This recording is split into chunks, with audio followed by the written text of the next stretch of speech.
bila wewe mimi siwezi kamwe.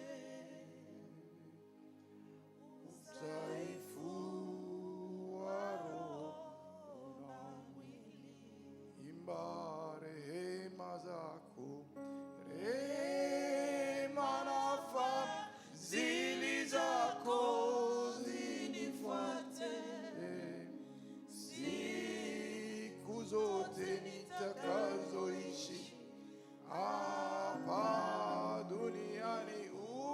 Unitakase niwe safi Bwana wangu, uhifadhi moyo wangu, uwe wimbo wangu na wokovu pia. Unitie nguvu pale ninaposhindwa, msaada wako uonekane shidani. Uwe wimbo wangu na wokovu pia. Unitie nguvu pale ninaposhindwa, msaada wako uonekane shidani. Imba rehema zako, rehema na fadhili zako zinifuate siku zote nitakazoishi hapa duniani. Unitakase niwe safi Bwana wangu, uhifadhi moyo wangu. Nikikutana vikwazo maishani, nipe moyo wa uvumilivu bila lawama. Ninapenda kuwa baraka kwa watu wote. Nikikutana vikwazo maishani, nipe moyo wa uvumilivu bila lawama. Ninapenda kuwa baraka kwa watu wote. Imba rehema zako, rehema na fadhili zako zinifuate siku zote nitakazoishi hapa duniani. Unitakase niwe safi Bwana wangu, uhifadhi moyo wangu. Amen. Amen. Je voudrais vous saluer dans le nom de Jésus-Christ. Napenda niwasalimu katika jina la Yesu Je n'ai Kristo. pas vu, saluez-moi. Munisalimie, munisalimie. Saluez-moi s'il vous plaît. Munisalimie tafadhali. Que Dieu vous bénisse ce Mungu matin. awabariki mchana wa leo. Alléluia. Amen.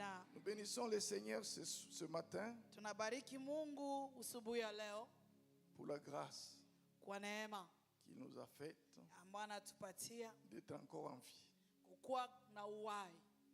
Votre vie est une grâce. Maisha yako ni neema. Vous ne méritez rien du tout. Haustahili kitu. Il y a des bébés qui sont morts avant vous. Kuko watoto walifariki mbele yenu. Ce n'est donc pas votre âge. Kwa maana haiko miaka yako. Ce n'est pas votre beauté. Haiko uzuri wako. Ce n'est pas l'intelligence. Haiko akili yako. Ce n'est pas votre diplôme. Haiko diploma yako. Ce n'est pas le travail. Haiko kazi yako. Ce n'est pas le repas. Haiko chakula yako. Ce n'est pas le nombre de vos enfants. Haiko hesabu ya watoto wako. Ce n'est pas les petits-enfants. Haiko hesabu ya watate yako. C'est la grâce. Ni neema. Je ne sais pas si tu as compris ça. Siye kama unaelewa hii. C'est la grâce Ni neema qui fait que vous soyez là. ndio inafanya uko hapa. Et c'est aussi la grâce Ni juu ya neema tu. qui fait moi ce que je suis. Na inanifanya kuwa ule niko. Je bénis le Seigneur.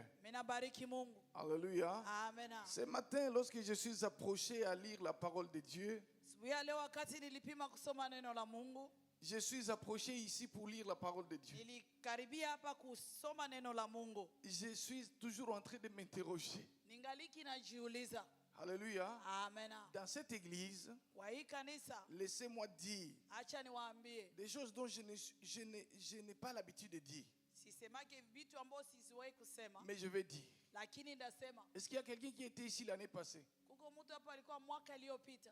Je vois 2 personnes, 3, 4, 5, Watu 5, 6. 7. Donc, non, vous êtes nombreux. Muko ba Que mingi. Dieu vous bénisse beaucoup. Mungu awabariki. Est-ce que vous avez retenu un message pour l'année passée? Eske mulichunga hata ujumbe mwao neno moya mwaka iliyopita? Qu'est-ce qu'on vous a enseigné l'année passée? Qu'est-ce que vous avez retenu? Waliwafundisha nini mwaka iliyopita na mulichunga nini? Moi, j'ai la grâce Mie nilikuwa na neema. d'avoir été ici l'année passée. Nilikuwa hapa mwaka iliyopita. J'étais ici à l'époque de la Pâque. Nilikuwa hapa wakati ya Pasaka. Et le bishop s'est mis ici Na bishop akashimama hapa pour enseigner. akafundisha. En réalité, il a lu un texte que je ne comprenais pas bien. Alisoma mstari ambao mimi sikuelewa mzuri. Par rapport à... C'est un texte que je lis toujours. Ni mstari ambao nasomaka wakati wote. Mais c'est un texte qu'il a lu à l'occasion de la Pâque. Lakini ni mstari ambao alisoma wakati ya Pasaka. J'ai commencé à m'interroger. Na nikaanza jiuliza. Pourquoi cet homme lit ça? Nikasema huyu mtu anasoma hii kwa Et nini? Dieu m'a expliqué. Na Mungu akanielewesha. Alléluia. Amen. Si tu veux bien, je vais te dire à la fin qu'est-ce que Dieu m'a dit. Na kama unapenda na kuambia kumwisho Mungu aliniambiaka nini? Alors cette année, je suis ici. Hii mwaka niko hapa. J'ai assisté à 2 dimanches. Nafika hapa dimanche mbili.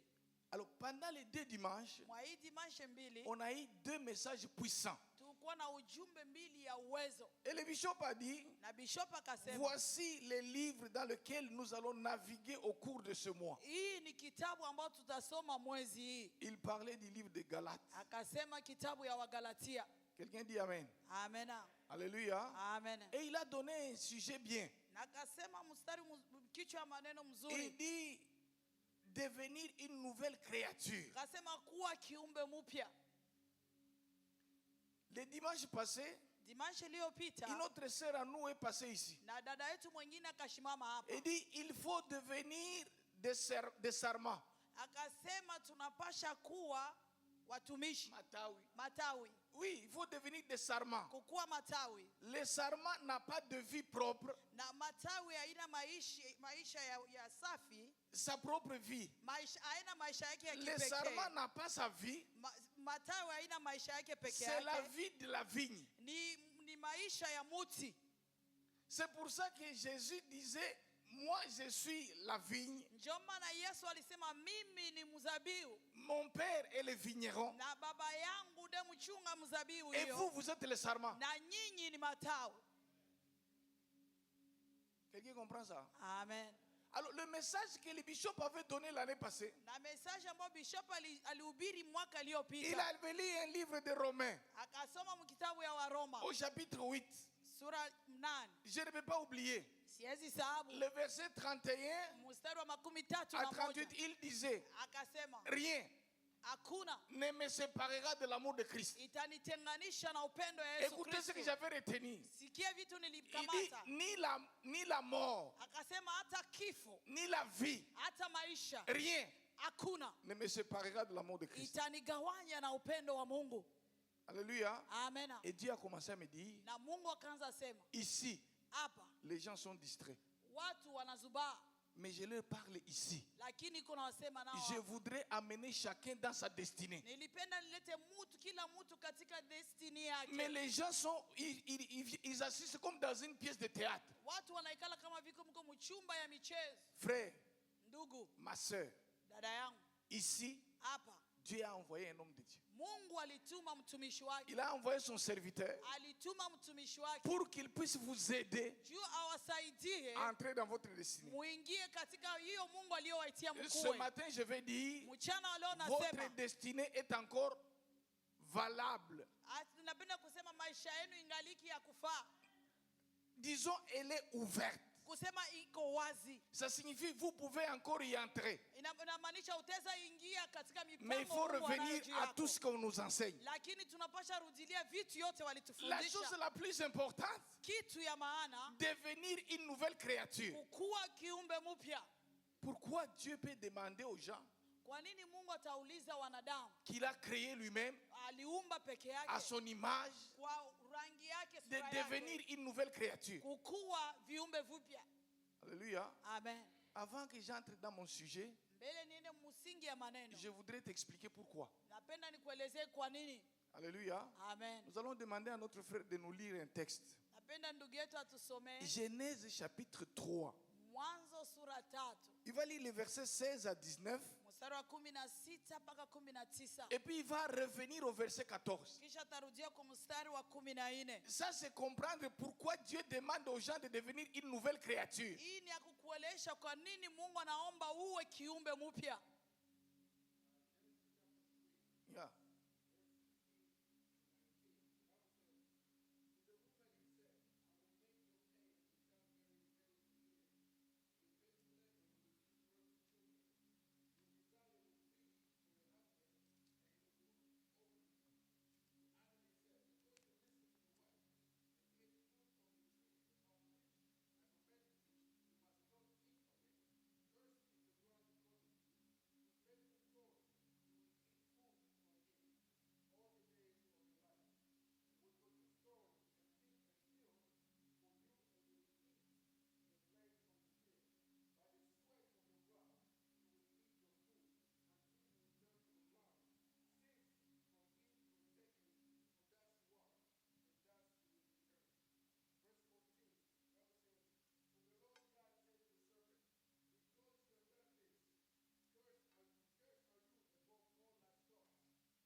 Verset 14.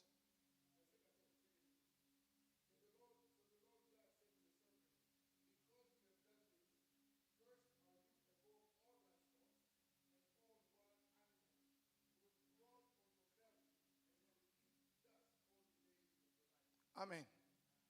Amen. Amen. Amen. Amen. Vous ajoutez la lecture toujours. Utaendelea na kusoma Galates chapitre 3, Wagalatia sura 3 le verset 13 à 14. mstari wa 13 mpaka 14.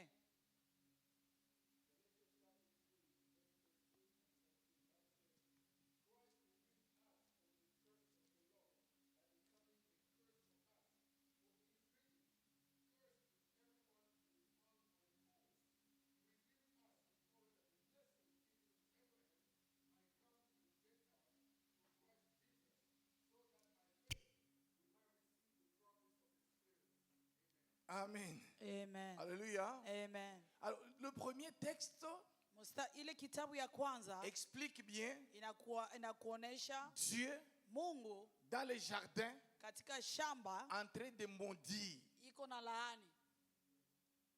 C'est la malédiction venant de Dieu. Ni laana ya kutoka kwa Mungu. En réalité, je vais expliquer Nipenda niwajulishe qu'il y a deux choses qui déterminent le cours de l'histoire kuna vitu mbili ambayo inaonesha urefu ya historia dans la vie de quelqu'un. katika maisha ya mtu. Il y a d'une part les bénédictions Kuko baraka et d'autre part les malédictions. na kuko laana. Il faut noter ceci. Unapasha andika Les hii. bénédictions viennent toujours de Dieu. Baraka inatokaka tu kwa Mungu. Je pensais qu'il y avait des chrétiens ici qui pouvaient dire Amen. Nizana kuko Wakristo wataweza sema amen. Alléluia. Amen. Mais les malédictions Lakini laana viennent du diable, inatoka kwa shetani mais aussi de Dieu. na tena inatoka kwa Mungu. La particularité des bénédictions et des malédictions, Hali ya baraka wala laana c'est que ça ne se limite pas à une seule personne. haibakie kwa mtu mmoja. Ça va de la personne Inatoka kwa huyu mtu jusqu'à ses enfants, inashuka kwa watoto jusqu'à ses wake petits-enfants, na kwa watoto wake jusqu'à la troisième génération. mpaka kizazi ya 3. Ça signifie si Dieu te bénit maintenant, Inamaanisha kama Mungu anakubariki même si sasa tu n'as hivi, pas encore d'enfant, hata kama huna l'enfant mtoto, qui va naître en 2026, mtoto atazaliwa mu il 2026 peut profiter de cette na bénédiction. ataweza pata ile baraka. Est-ce qu'il y a quelqu'un qui comprend ça? Amen. Alors, si Dieu te maudit aujourd'hui, Kama Mungu anakulaani peu leo, importe là où se trouve ton enfant, hata kama mtoto wako yuko mahali gani, il va partager cette malédiction-là. naye atagawanya na ile, Même ses enfants vont profiter de ça. na watoto wake watalainiwa Ils nao, vont en souffrir. nao watateswa. C'est pour ça que je dis aux parents, Ndio maana naambia wazazi, si vous n'êtes pas capable kama hauwezi de prier, ya kuomba, de demander à Dieu, ya kumlomba d'être Mungu, sincère avec Dieu, uwe na ukweli na Mungu à cause de vous-même, kwa ajili yako peke yako, faites-le à cause de vos enfants. uifanye kwa ajili ya watoto wako, Faites-le à cause de vos petits-enfants. uifanye kwa ajili ya Parce babu que ya la vie que vous vivez, kwa maana maisha si unaishi, les bénédictions viennent dessus, kama baraka inakuya juu, ça ne sera pas seulement pour toi. haitakuwa yako peke Ça sera yako, pour toi. itakuwa yako, Ça sera pour tes enfants. juu ya watoto Ça wako, sera pour tes na petits-enfants. juu ya babu ya Jusqu'à la troisième génération. mpaka kizazi yako ya tatu. Est-ce qu'il y a quelqu'un qui comprend? Unaelewa? Vous avez commencé à comprendre pourquoi nous sommes ici. Unaanza elewa kwa nini tuko hapa. Nous ne sommes pas venus regarder les bâtiments ici. Hatukia kuangalia hii nyumba, Même si ce bâtiment est beau, hata kama hii nyumba iko mzuri ça ne sana, nous intéresse pas. hatujali. Ce que nous sommes venus voir ici, Yeye tulikia kuona c'est hapa, qu'en réalité, nous nous approchons de Dieu, tuko na mjongelea Mungu de son trône. na kwa kiti yake ya Est-ce qu'il y a quelqu'un enzi. qui comprend ça? Kuko mtu Nous anaelewa. nous approchons du trône de Dieu. Tuko na zongelea kiti Quand ya nous enzi nous ya approchons du Mungu. trône de Dieu, Wakati tunazongelea kiti ya des enzi ya choses peuvent Mungu, changer. vitu vitaweza Et je badilika. suis venu ce matin ici Na mimi nakuya mchana pour que leo les hapa, choses changent dans ta juu vie. vitu Non, vibadilike, les choses vont changer. vitu Sois vitabadilika. simplement ici. Ukuwe tu À hapa, la fin, les choses vont commencer à changer. mwisho vitu vitaanza badilika. Est-ce qu'il y a quelqu'un qui me comprend? Amen. Alors Dieu commence à maudire. Na Mungu akaanza kulaani, Il maudit akalaani, sa malédiction à deux parties. akalaani laana mara ya hali mbili. Un, Ya kwanza ça concerne la femme. juu ya mwanamke, Il maudit la femme pour sa qualité de femme. akamlaani mwanamke na ugisi yake wa mwanamke. Il dit, tu vas accoucher avec douleur. Utazaa na uchungu, Et puis, tes intentions d'avoir des enfants vont se porter sur ton mari. na kutafuta watoto utatarajia bwana wako, Et il dominera sur toi. na yeye atakutawala. Je ne parle pas Siseme des gens qui vont souffrir leurs femmes. wale watu ambao wanapenda kutesa wake wao. Ce n'est pas de ça que je parle. Mimi sizungumuze Il ne hivi. faut pas aller dire, le bishop a dit, je dominerai sur toi. Usiseme bishop alisema mimi Je nitakutawala. parle d'une malédiction. Niko nasema juu ya laana. Non, je pensais que quelqu'un me comprend. Je parle d'une malédiction Niko nasema juu ya qui laana. concerne la femme Ile inamuona en sa mwanamke qualité de femme. kwa gisi yake ya wanawake. Deuxième partie de la malédiction, Hali ingine ya laana ça concerne l'homme. ni juu ya mwanaume. Voici ce qu'il dit à l'homme. Sikia vitu wanamwambia Comme mwanaume. tu as écouté ta femme, Vile ulimsikiliza mke wako, tu mangeras avec douleur. utakula na uchungu. C'est la sueur de ton front Ni jasho ya kichwa yako que tu mangeras. njo utakula. Je maudis le sol. Mina laani wanaume Non, je maudis le sol na laani wanadamu, hadi udongo à cause de toi. juu yako, Parce que le sol ici kwa maana hii va udongo commencer à te produire des épines. itaanza kuzaa miba. L'homme là, Mtu mwanaume pour huyu manger, juu ya kule ça sera la sueur de son front. itakuwa yasho. Je vois beaucoup d'hommes se murmurer à des moments. Naona wanaume wiko nanungunika huko nasema. Non, tu es trop dépensier d'argent. Wewe uko napenda kutosha hela mingi. Frère, Ndugu, ça avait été décidé comme ça. Mungu aliamua Toi, hivi. tu mangeras à la sueur de ton front. Utakula kwa jasho yako. La femme là Huyo mke n'a rien à voir avec les épines qui sortent du sol. yeye ana shida na ile miba inatoka mbulongo. Est-ce qu'il comprend? Kuko mtu anaelewa. Alors, il y a l'autre partie de cette malédiction-là Na ile hali ingine ya ile laana qui concerne l'homme et la femme. ambayo inaangalia mwanaume na mwanamke. C'est que maintenant tu mourras Sasa mutafariki et tu vas retourner à la poussière na mutarudia kwa udongo, parce que vous avez été tirés de là. kwa maana mahali pale ndio mlitoka. C'est là que je souhaite que tu écoutes. Pale ndio nahitaji usikilize. Quand Dieu vient parler comme ça, Wakati Mungu anasema hivi, il s'adresse aussi au serpent. na anasema na pia na nyoka, Il dit, toi serpent, wewe nyoka, parce que tu as fait ceci, kwa maana ulifanya tu hivi, es maudit parmi les animaux. unalaaniwa katika manyama, Tu marcheras sur ton ventre utatambala na tumbo yako et tu mangeras de la poussière na utakula udongo tout au long de ta vie. maisha yako yote. Frère, Ndugu, tu as déjà appris qu'il y a un serpent qui mange la poussière? ushasikia nyoka na kula udongo? Est-ce que tu as déjà entendu ça? Ushakasikia hiyo? Non, en réalité, Dieu est en train de donner l'autorité au serpent sur l'homme. Inamaanisha Mungu anapatia nyoka uwezo juu ya Parce mwanadamu. qu'il dit à la fin, Kwa maana anasema toi kumwisho, tu es poussière. wewe ni budongo. C'est ce qu'il dit à l'homme. Njoo anaambia Tu es mwanadamu, poussière, uko udongo, tu retourneras à la poussière. utarudia En mubudongo. réalité, tu es poussière, Unamaanisha uko la budongo, nourriture du serpent. uko chakula ya nyoka. Est-ce qu'il y a quelqu'un qui comprend ça? Uko mtu anaelewa? Alléluia. Amen.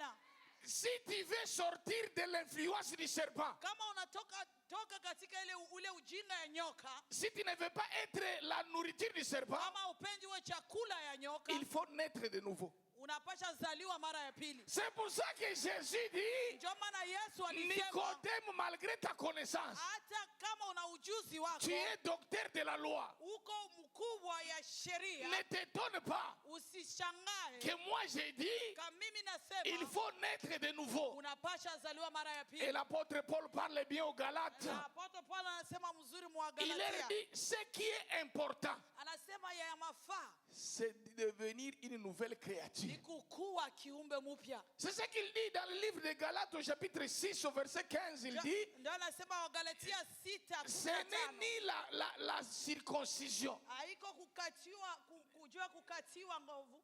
ou non. Sorry.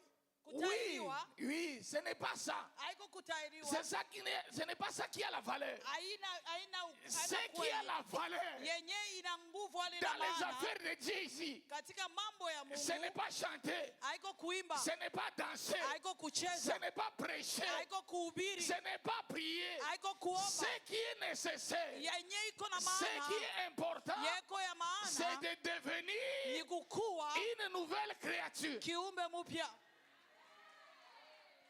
Sortir sous l'emprise des serpents. Kutoka kwa ajili ya utawala wa nyoka. Vous savez pourquoi? Unaya kwa nini? Le monde ici est plein de sorciers, Hii dunia inajaa walozi, de magiciens, wa magiciens, des sciences occultes. watu ambao wanafanya On ujinga, célèbre maintenant, y compris les journées des sorciers. na watu wanaanza kushangilia siku ya walozi. On prépare Halloween ici. Mungu natayarisha Halloween C'est hapa. la fête à l'honneur des sorciers. Ni feti ya wachao. Vous ne pouvez rien faire. Hawezi fanya kitu. Halloween sera célébré. Watu watashangilia. Parce que c'est Dieu qui a dit, Parce que Mungu alisema, toi tu es poussière, wewe uko tu udongo, retourneras à la poussière. utarudia kuudongo. Et il a dit au serpent, Na akaambia nyoka, toi, we tu es maudit, mais tu mangeras unalainiwa na utakula la poussière udongo tout au long de ta vie. maisha yako yote. Alors si tu ne veux pas être l'emprise des sorciers, Na kama upendi wachawe wakuguse, de la magie, ya hiyo maji des forces occultes, na vile masiansi il okili, faut devenir unapasha kuwa une nouvelle kiumbe créature. mpya.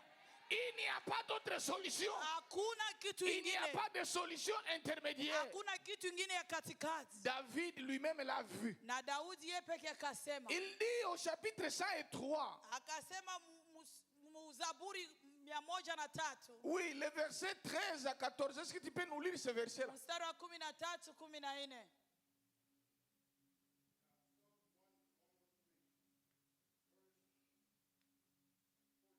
Oui, 13, 14.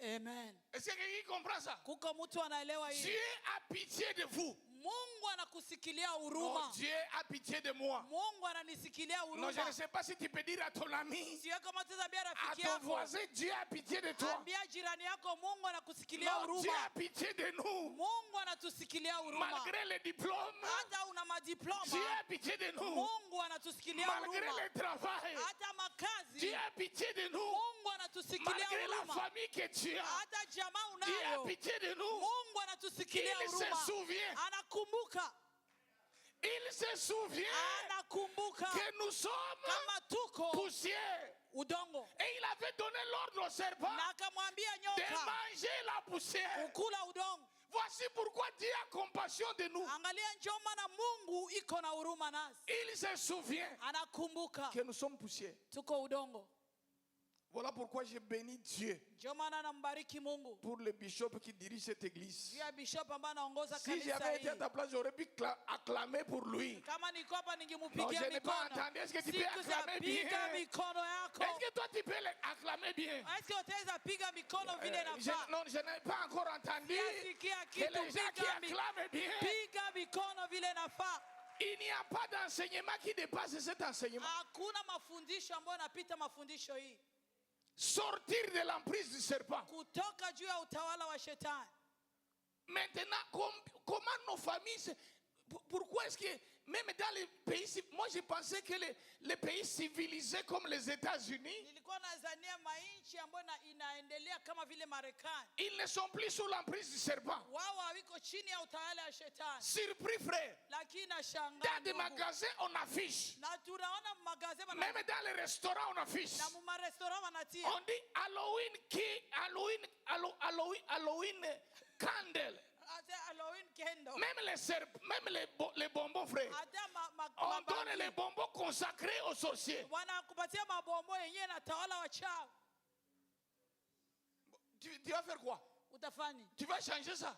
Wewe utabadilisha Même hiyo. si tu gênes, Halloween sera là. Hata kama unakatala Halloween iko. Non, est-ce que tu as entendu ce que j'ai dit? Unaelewa? Même si tu gênes là. Hata kama Au nom unafunga. il y a des gens qui se font de mal pour rien. Kuko watu ambao wanajitesa bure. Quand vous ne comprenez pas les Écritures, Kama uelewe maandiko. vous allez vous faire du mal pour rien. Utajilumiza. Halloween, ils seront toujours là. Hii Halloween itakuwa tu hapa. Dieu, c'est lui qui avait dit Mungu ndio alisema. que toi, We, tu es la nourriture du serpent. uko Quittez ça. kama unapenda kutoka hiyo. Il faut devenir une nouvelle créature. Unapasha kuwa kiumbe Il ne faut mpya. pas dire non, moi je suis serviteur de Dieu. Usiseme mimi ni mtumishi wa Frère, Mungu. si tu n'es pas encore une nouvelle créature, Kama uko kiumbe mpya. même la Bible ici Hata Biblia hii ne va pas te sauver. haitakuokoa. Alléluia. Amen. Que Dieu bénisse notre sœur qui a enseigné la fois passée ici. Mungu abariki mama Janet ambaye alihubiri dimanche iliyopita. Nous ne sommes que des sarments. Sisi ni matawi tu. Pour échapper à l'emprise du serpent, Juu ya kuponyoka utawala wa shetani. il faut se coller à la vigne. Unapasha kumbatana na hiyo muti. C'est la vigne seulement Unapasha kumbatana na qui n'est mzabibu. pas sous l'emprise du serpent. Mzabibu tu njoo itawaliwe na nyoka. Dans les jours de la malédiction là, Na siku ya ile laana Dieu est en train de dire na Mungu anasema, au serpent, anaambia nyoka, je mettrai l'inimitié ndatia wadui entre toi katikati yako et la femme, non, les descendants de la femme, na kizazi ya mwanamke. la postérité de la femme. Na kizazi ya mwanamke, Toi, we tu vas mordre les talons. utafunyanga nyoka. Non, toi tu seras, Utalumiwa toi kumugulu. tu vas mordre les talons Utalumiwa kumugulu à la postérité de la femme. juu ya kizazi ya mwanamke. Mais la postérité de la femme Lakini kizazi ya va mwanamke t'écraser la tête. itakufunyanga kichwa. Va t'écraser la tête. Itakufunyanga kichwa. Il n'y a que la postérité de la femme. Ni kizazi ya En mwanamke fait, tu. Dieu est en train de parler de quoi? Mungu iko nazungumza vitu Il gani? parle de la nation d'Israël Anazungumza juu ya taifa ya qui Israeli. représente la femme Hii ambayo inaonesha et mwanamke. dont Jésus devait venir comme descendant. Na Yesu angipasha kuya kama Il devait kushukutwa. devenir comme descendant d'Abraham. Angipasha kuwa kizazi ya Abraham. Alors quand il parle de mordre les talons, Wakati anasema utalumiwa mguu. il explique la souffrance que le diable va faire subir à Jésus. Na anaonesha mateso shetani atamupitisha Yesu. Mais à la fin, Lakini kwa quand il mwisho, dit que la postérité va t'écraser la tête, wakati anasema kizazi itakufunyaga il kichwa, parle de la victoire de Jésus anasema juu ya et de ushindi la wa Yesu résurrection de Jésus.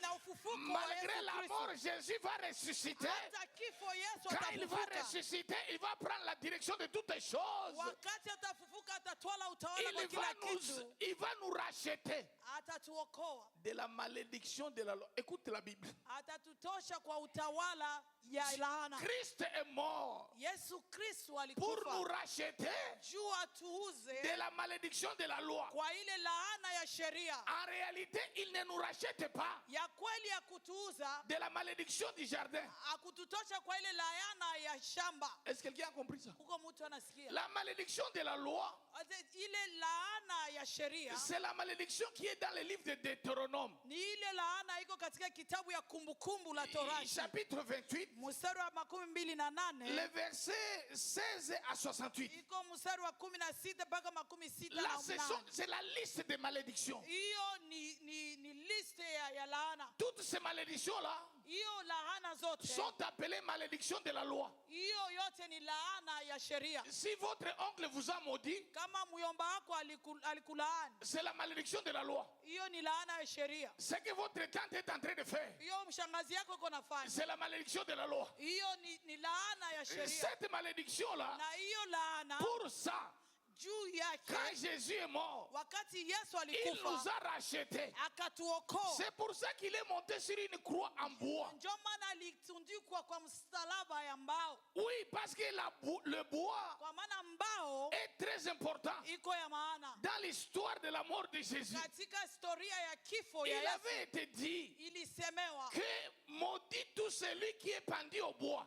alainue yeyote anatundikwa kwa C'est msalaba. pour ça que Jésus devait mourir sur une croix en bois. Ndio maana Yesu alipasha kufa kwa msalaba ya mbao. Est-ce que quelqu'un comprend? Kuko mtu La anaelewa? Bible dit qu'il faisait trois choses quand il est mort sur la croix. Anasema ilifanyika vitu tatu wakati alikufa msalabani. Un, nous racheter de la malédiction de la loi. Alikuwa anatutosha kwa laana ya sheria. Alléluia. Amen. Deux, Ya pili, nous donner la possibilité de bénéficier de la bénédiction d'Abraham. na kutupatia utawala ya baraka ya Abraham. Non, nous participerons à la bénédiction d'Abraham. Na sisi tutapokea na pia tena baraka ya Abraham. Je ne sais pas s'il y a quelqu'un qui est ici, Siwe kama kuko mtu qui est yuko en train hapa, de m'écouter. ule ambaye iko La nasikia bénédiction d'Abraham. baraka ya Abraham. Moi, j'aime cette bénédiction. Mimi nafurahia hii baraka. Elle vient le soir.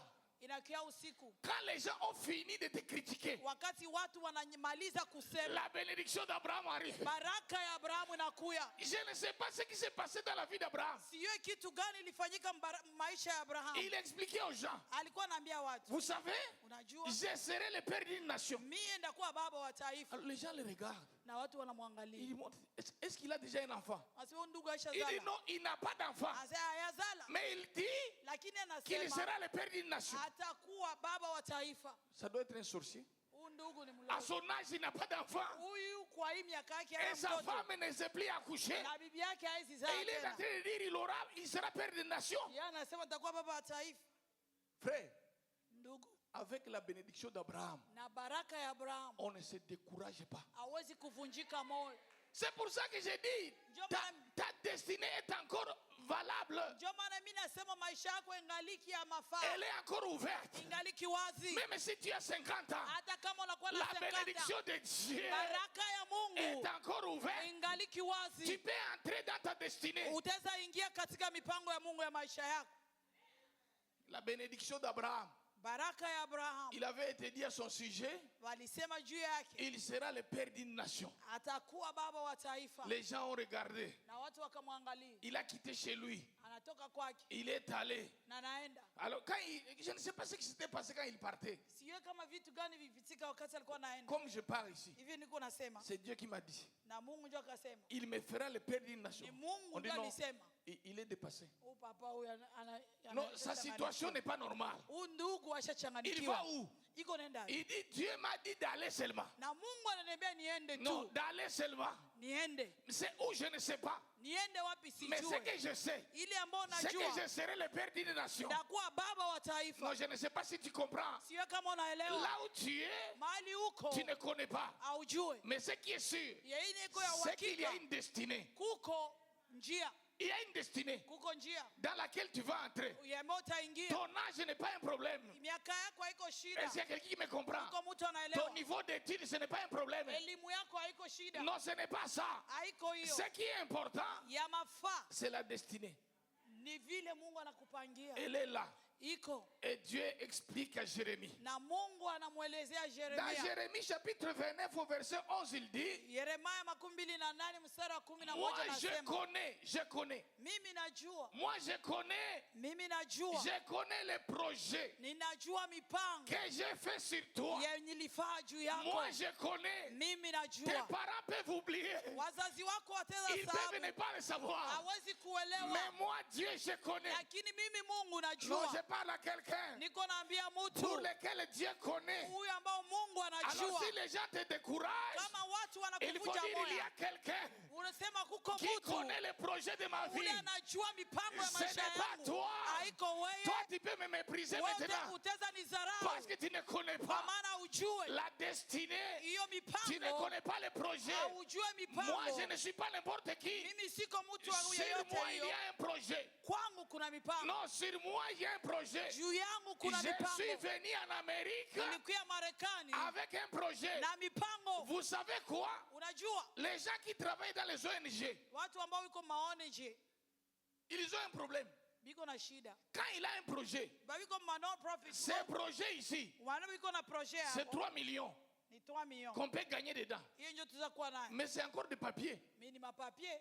Mais eux, ils respectent le projet. Lakini yeye anaheshimia hiyo projet. Quand ils disent non, en 2026, nous, on aura des millions. Wakasema mu 2026 tutakuwa ba millionnaire. Frère, mais ça viendra comment? Ndugu vitakuwa. Ça viendra. Vitakuya. Parce que nous avons un projet. Kwa maana tuko na projet. Nous avons un projet. Tuko na Et projet. toi, tu es le projet de Dieu pour ce pays. Na wewe ni projet ya Mungu juu ya nchi. Est-ce qu'il y a quelqu'un qui croit qu'il a un projet de Dieu? Kuko mtu anaelewa iko Est-ce que mpango tu wa peux Mungu. dire à ton voisin, Utaambia moi jirani je suis wako. un projet de Dieu. Mimi ni Ne mpango ya me Mungu. méprisez pas, je suis un projet de Dieu. Usinizarau, niko mpango ya Non, Mungu. malgré mon âge, je suis un projet. Hata miaka yangu niko Et mpango ya le Mungu. projet finit par se réaliser. Na mipango Non, inafanyika ma tu. prière que ce matin, Tutaomba le mchana projet leo. de Dieu sur ta vie Mipango ya Mungu juu ya maisha yako commence à se réaliser. ianze kufanyika. Commence à se réaliser. Ianze Que le kufanyika. projet de Dieu commence à se Mipango réaliser. ya Mungu maisha Que yako ça ianze commence à se kusimama. réaliser Ianze kufanyika sur vos enfants. juu ya watoto Que le wako. projet de Dieu Mipango ya commence à se Mungu réaliser. ianze Le kutendeka. projet de Dieu Mipango ya pour cette Mungu église. juu ya kanisa Que ça hii commence à se réaliser. ianze Que kuonekana. le projet de Dieu Mipango ya Mungu commence à se réaliser. ianze kufanyika. Je prie pour que le projet de Dieu Naomba juu mipango ya Mungu se réalise pour quelqu'un ce matin. itendeke mchana wa leo kwa mtu mmoja. Si j'étais à ta place, j'aurais dit c'est moi. Kama ilikuwa mimi ndasema ni mie. Non, je peux même dire à ma femme, ça c'est moi. Ni mie, hii ni mie. Le projet de Dieu là, Mpango ya Mungu ça sera moi. ile ni mie. La femme dira non, non, Utaambia bibi tu yako. te trompes. Unasema Le projet de Dieu mipango ya pour Mungu cette maison juu ici, ya hii nyumba c'est moi. ni mie. Et l'enfant peut dire non, ce n'est pas vous. Na mtoto tena iko C'est moi le wewe. projet de Dieu. Nasema mimi ndio mpango ya Et Dieu Mungu. dit ce n'est pas un projet de Na malheur. Mungu anasema iko C'est mipango un ya projet de huzuni. paix. Ni mipango ya amani. Si tu es encore troublé, Na kama ungaliki na je changanyikiwa, te prie de considérer que Dieu a un projet de paix pour toi. napenda uendelee kama Mungu ana mipango ya amani juu Les gens yako. peuvent te rejeter. Watu wataweza Tu kukutupa. ne représentes rien. Auoneshe kitu. Tu n'as aucun papier d'ailleurs. Hauna hata Tu papier. ne travailles pas. Hauna kazi. Les gens croient que tu ne représentes rien. Na watu wanasema hauko kitu. Mais tu es un projet de Dieu. Lakini wewe ni mpango ya Mungu. Un projet de paix Mpango ya amani. pour te préparer un avenir. Juu ya kukutayarishia kesho. Et de non, l'avenir Kukutayarishia et maisha ya l'espérance.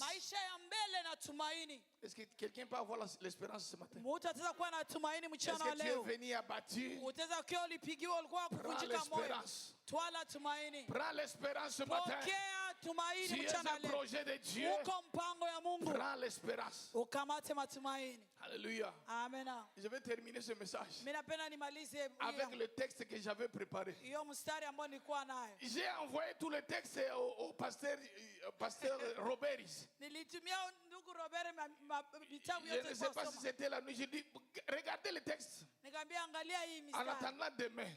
Kuangalia tuchunge kesho. Quelqu'un dit Amen. Amen. Voici un petit texte bien. Angalia mstari mzuri ya mfupi. Romains, Wa Roma chapitre 8, sura 8 le verset 28. mstari wa 28.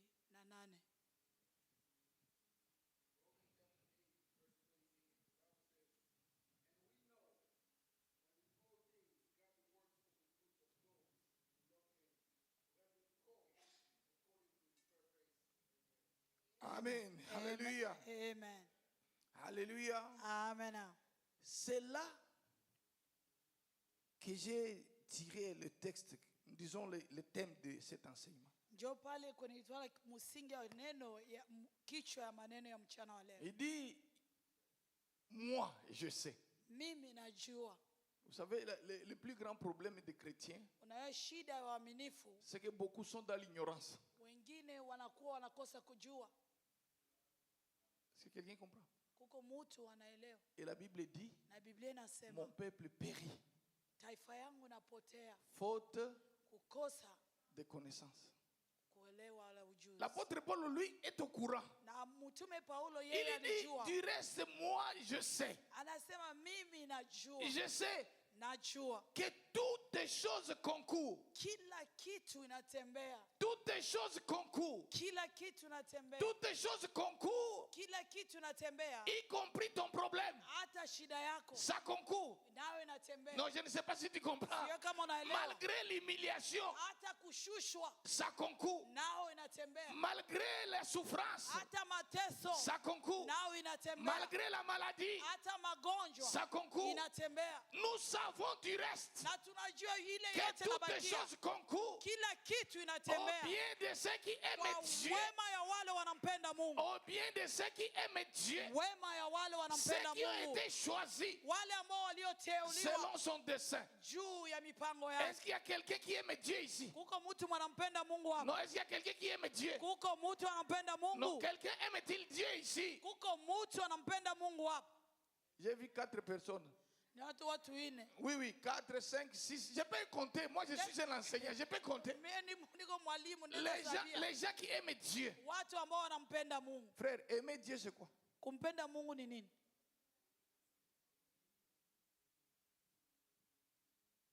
C'est quoi? Kumpenda Mungu ni nini?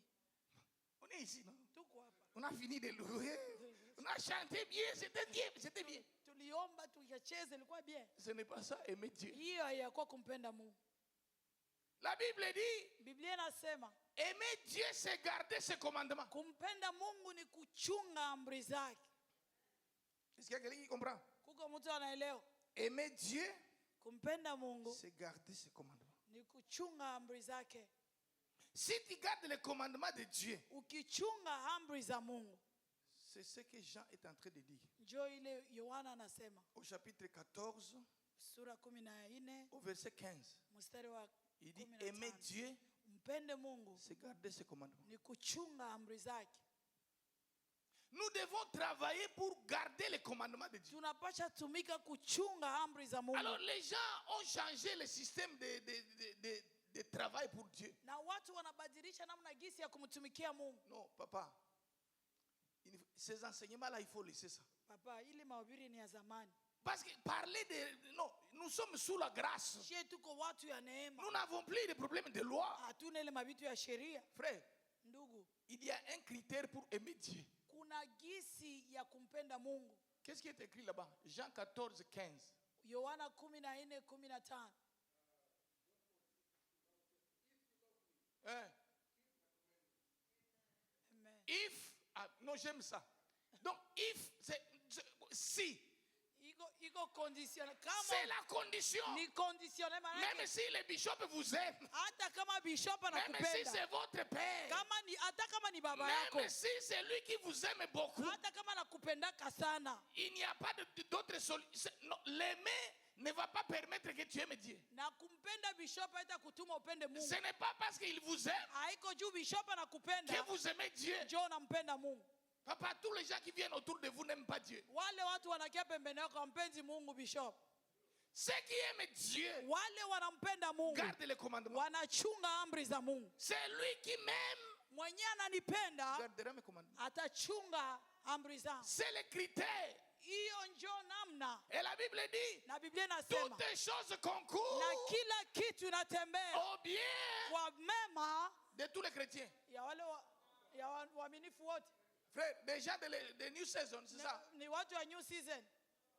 Toutes les choses concourent Kila kitu inatembea au bien kwa mwema de ceux ya wale qui aiment Dieu. wanampenda Mungu. Donc tu ne peux pas venir ici et dire non, vous voyez, tout va concourir, tu vas souffrir, on va t'enterrer. Frère, utasema sio vitu vitatembea, tutateseka na tutakuzika. Si tu n'aimes pas Dieu, Kama umpendi Mungu, tout ne peut pas concourir vitu vyote haviwezi tembea à ton bien. juu ya wema wako. Toutes choses concourent, vous voyez, toutes choses. Kila Hein? kitu inatembea. Même les problèmes, ça concourt. Hata mashida Ou inatembea. t'asseoir, You tu vas suffer. souffrir Utateseka. pour que toutes choses concourent à ton bien. Juu vitu vyote vitembee kwa wema wako. Tu as des choses à faire. Uko na vitu ya kufanya. Alléluia. Amen. Tu as des choses à faire. Uko na vitu ya kufanya. Un homme, je n'ai pas le temps de lire. Kuko mtu sina wakati wa kusoma. 1 Samuel chapitre 9. Samueli wa kwanza sura 9, sura 9.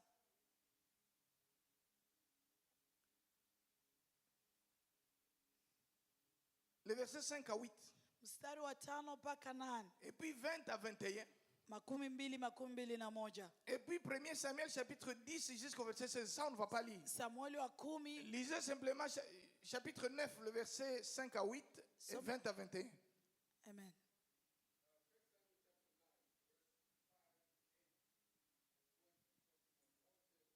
Chapter 8, chapter 9, yeah, 9. Okay.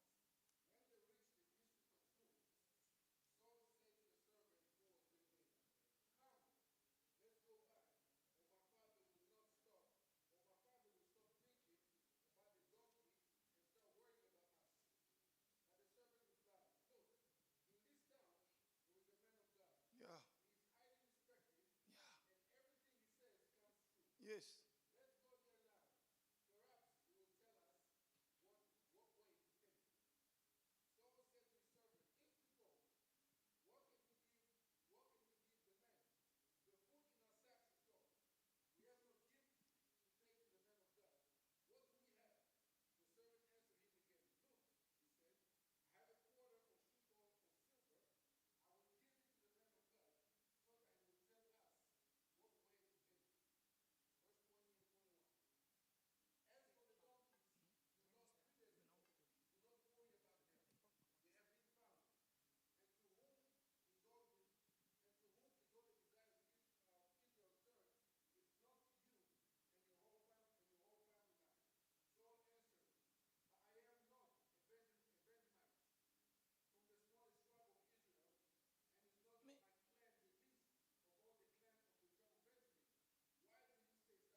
Amen. Alléluia. Amen. Ça, c'est l'histoire que vous connaissez. Hii ni historia ambayo unajua. L'histoire d'un homme qu'on appelle Saul. Huyu ni mtumishi wa Mungu anaitwa Saulo. Alléluia. Amen. Oui. Saulo. Saul qui était le roi d'Israël. Huyu alikuwa mfalme wa Israeli. Avant de devenir roi, Mbele ya kuwa mfalme, il était envoyé par son père alitumiwa na baba yake aller chercher les ânesses qui étaient perdues. kuleta hiyo punda ambayo ilikuwa inapotea. Les ânesses étaient perdues. Hiyo mapunda ilikuwa Et son inapotea. père l'a envoyé. Na baba yake Va akamtuma aller chercher les ânesses. uende tafuta hiyo mapunda. Et il est parti avec un serviteur. Na akaenda na mtumishi mmoja. Quelqu'un dit Amen. Amen. Il est parti avec un serviteur. Na akaenda na mtumishi. Ils sont arrivés. Na wakafika Ils kule. ont cherché partout. Wakatafuta mahali Ils kote. n'ont pas trouvé. Hawakuona. Ça lui dit au serviteur. Na Saulo akaambia En tout cas, il mtumishi, faut qu'on rentre maintenant. ndugu tunapasha On a rudia. cherché, on n'a pas trouvé. Tulitafuta Qu'on rentre. turudie. Le serviteur lui dit, Na huyo mtumishi on ne peut akasema, pas rentrer. hatuwezi rudia. Ici, Hapa dans cette région ici, mwa hii mahali il y a un homme de Dieu. kuko mtumishi wa Oh, Mungu. alléluia. Amen. Qui reconnaît l'homme de Dieu. Ule ambaye anajua mtumishi wa Mungu. C'est très important Iko ya maana. de reconnaître que vous avez un homme de Dieu. Kujua kama una mtu wa Mungu. Alors, il y a des gens, vous savez, particulièrement les Africains Watu wa Kiafrika ont des difficultés wiko na shida de reconnaître la grâce de quelqu'un d'autre. kujua neema ya mwingine. C'est très difficile. Iko nguvu. Si tu t'habilles avec un haut talon, Kama unavala talon, les gens, comment est-ce qu'il...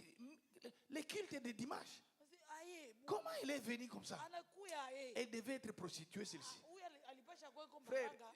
Si tu n'as pas la possibilité kama huna gisi pour acheter ça, juu ya kuuza, dites seulement que Dieu te bénisse. mwambie tu Mungu Tu es bien akubariki, habillé. unavala mzuri. Si tu es fidèle dans ce qui est à autrui, Kama uko mwaminifu ya vya batu, Dieu te donnera ce qui est à toi. Mungu atakupatia yako. Le grand problème, Shida c'est que mkubwa, les gens prient, watu wanaomba mais ils n'ont pas la fidélité. lakini hawana uhakika au Non, uaminifu. moi je suis prophète. Mie ni nabii, Moi je suis enseignant. mimi ni mwalimu, Je suis même pasteur. mimi ni mtumishi, Mais ce qui manque, lakini inaonyesha c'est la fidélité. kukosa uaminifu. Alléluia. Amen. Ce n'est pas la connaissance de la parole qui est demandée à un enseignant, Haiko ujuzi wa maneno ambayo inaomba mwalimu, un serviteur de Dieu. mtumishi wa Mungu. La Bible est en train de dire, Biblia inasema il est demandé à tout serviteur. inaomba na watumishi Ce qu'on wote, demande des dispensateurs, wanatoa watumishi wote, c'est que chacun soit trouvé fidèle. kila mtu awe mwaminifu. C'est ce que Paul écrit aux Corinthiens.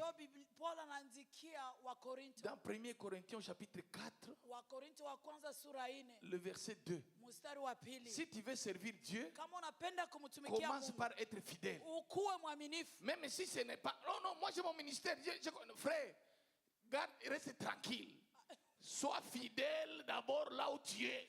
Ukuwe mwaminifu mahali uko kwanja. Non, je pensais que quelqu'un allait dire amen. Sasa mtu atasema Alors, amen. si je vous ai blessé, excusez-moi. Kama nawalumisha Mais je vous dis kunisamehe, la vérité. lakini nawaambia Si tu kweli, veux avancer kama unapenda dans ton endelea ministère là, mukazi il yako, faut être fidèle ukuwe dans le mwaminifu ministère d'autrui. ujuma wa mwingine. Ses habits comme ça.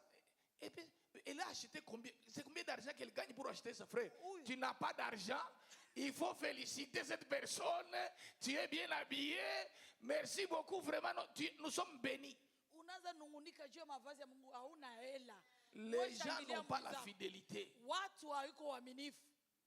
Ils veulent se faire voir. Non, non, ils sont en train de se faire voir. Non, ce n'est pas se faire voir. Wanatafuta C'est une jionesho. grâce, il ne faut pas la combattre. Il faut neema. être fidèle Ukuwe dans mwaminifu. cette grâce-là. Kwa hiyo ile neema, Saul cherche les années, il ne trouve pas. na Sauli akatafuta ile punda zote ya kuona, Cet homme lui dit, na huyu ndugu dans akamwambia, cette région, mwa hii il kipande y a un serviteur de Dieu. kuna mtumishi wa Mungu. Si nous allons le voir, Kama tutamwona, il nous indiquera où se trouvent les années. atatuonesha kwa hiyo mapunda iko. Qui dit Amen. Amen. Pendant qu'elle s'occupe des années, Wakati uko natafuta hiyo mapunda, Dieu du ciel prépare la royauté. na Mungu iko natayarisha ufalme. Non, je ne sais pas si quelqu'un comprend. Siwe kama mtu Pendant anafanya. qu'elles sont en train de chercher les années, Wakati Mungu wao iko natafuta mapunda, Dieu lui prépare la royauté. De partir, tu l'auras. mbele utoke utaipata. Oh, tu vois, il y a 3 personnes qui ont levé la main. Kuko watu 3 tu walilosha mikono. Il raconte quoi? Huyu ndugu yuko nasema nini? La parole crée, frère. Ase maneno ya Mungu nazaa. Quelqu'un dit Amen. Amen. Alléluia. Amen.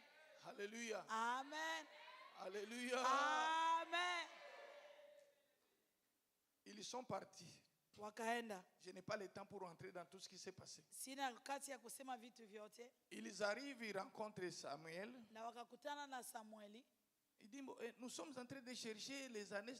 Na ukuja kesho yako Non, haijali je parle à jamaa. quelqu'un. Niko naambia La mtu. destinée dans laquelle Dieu t'amène là, Na njia Mungu iko ça n'a rien nakubeba. à faire avec ta famille. Haijali jamaa Ce yako. qui est arrivé à tes grands frères, Yalifikia kwa wakubwa à tes wako grandes sœurs, na wadada ça ne yako. va pas fonctionner ici. Haezi tembea hapa. Est-ce que quelqu'un a compris? Kuko mtu anaelewa. S'ils sont sous l'emprise des serpents, Kama wao wanajua utawala wa shetani, nous allons prier pour que Dieu te sorte de l'emprise du serpent. Mungu tutaomba Mungu akutoshe mwa ile utawala wa shetani. Est-ce que quelqu'un a compris? Kuko mtu anaelewa. Alléluia. Amen. Alors, Samuel l'amène. Na Samueli anambeba. Et puis, il se rend compte qu'il est toujours préoccupé par les années. Yeye alikuwa tu iko na tawala na ile mavitu ya mapunda. Alors, Samuel lui dit, Na Samueli akamwambia, les années là, ile mapunda que tu es venu chercher, yolukia tafuta. sont déjà retrouvées. Baisha ipata. Est-ce qu'il les avait vus? Yaliona. Il faut croire à la parole Unapasha pour amini qu'elle neno. produise les effets. Juu ioneshe matunda. Il dit à Samuel, à Saul, Akambia Sauli, demande à ton serviteur là ambia huyu mtumishi wako d'avancer d'abord. aende kwanja mbele. il y a des choses que Dieu veut faire avec toi. Kuna vitu ambavyo Mungu Mais c'est anapenda fanya toi, na wewe. l'accompagnement que tu as là. Naangalia watu uko Ne natembea lui nao. permet pas d'agir. Haezi tumika. Sépare-toi de ces gens-là. Jitenge na wale watu. Sépare-toi du péché. Jitenge na dhambi. Tu verras. Utaona. Il dit, demande qu'il avance d'abord. Ambia huyo ndugu aende mbele. Comment je vais le laisser? Non, c'est moi qui parle. Avance d'abord. Enda mbele. Il y a des gens qui te bloquent. Kuko watu wanakufunga. Nous allons prier pour que Dieu te débloque. Mungu akufungule. Qu'il les fasse avancer. Mungu tenda endelea Qu'il les mbele. fasse avancer. Mungu aendeleshe mbele. Deuxième chose. Ya pili. Quand Saül arrive chez eux, Wakati Sauli alifika kwabo, il trouve quelqu'un, akakutana na mtu. son oncle. Muyomba yake. Il dit, comment ça s'était passé là où vous êtes parti? Asa ilipitika yeye kule komulienda. Non, nous sommes allés là-bas, on n'avait pas trouvé. Puis, il dit non. Est-ce que Samuel là que vous avez vu n'a rien dit à votre propos? Na ule Samueli muliona kusema kitu juu yenu. La Bible dit, Biblia inasema Saül Saulo ne lui a rien dit. akumwambia kitu. Mais même son oncle, Hata muyomba yake il n'a rien dit. akumwambia. Pour que Dieu accomplisse les choses avec toi, Juu Mungu afanye vitu pamoja nao. il doit d'abord te changer en une autre personne. Anapasha kubadilisha kwa mtu mwingine. Deuxième chose, votre cœur doit être changé. Na roho yako inapasha badilika. La troisième chose, il faut que l'esprit te saisisse Na ya tatu Roho Mtakatifu anapasha et que kukugusa. tu commences à prophétiser. Na unapasha kwa kutabiri. Non, il y a des gens qui ne se prophétisent que de mauvaises choses. Kuko watu ambao wanatabiri tu vitu vya Tu mbaya. vois, nous aussi on souffre. Unaona shetu kuna Nous teseka. sommes... Non, frère, Ndugu, le temps là est déjà terminé. ile mabitu Toi, bishapita. que l'esprit te saisisse. Roho Mtakatifu Pour que tu akuguse. prophétises les choses qui vont s'accomplir. Utabiri vitu ambavyo Prophétise vitafanyika. les choses bien pour tes enfants. Atabiri vitu vizuri juu ya watoto Prophétise les wako. choses bien pour tes petits-enfants. Ase utabiri vitu vizuri Non, juu j'ai ya babu pensé que tu as yako. compris. Siwe kama unaelewa. Écoute-moi. Sikiliza. Ne méprise pas une parole qu'on prononce. Usizarau neno ambayo inasemwa. Moi, je n'accepte pas Mie que siitike. quelqu'un vienne raconter des choses à mon sujet, Juu mtu akie kusema mambo juu ya jina qu'il yangu. parle de mal à mon enfant, Aseme bubaya ya watoto qu'il wangu. parle de mal à mon petit-enfant. Aseme bubaya ya watoto Il y a wangu. des gens qui disent non, moi je suis son grand-père, Na kuko mtu anasema mimi ndio tate yake. ou je suis sa grand-mère. Mimi ndio tate yake. Huyu Bibi ba- yake. iko mzee sana, iko saa hata olewaka huyu.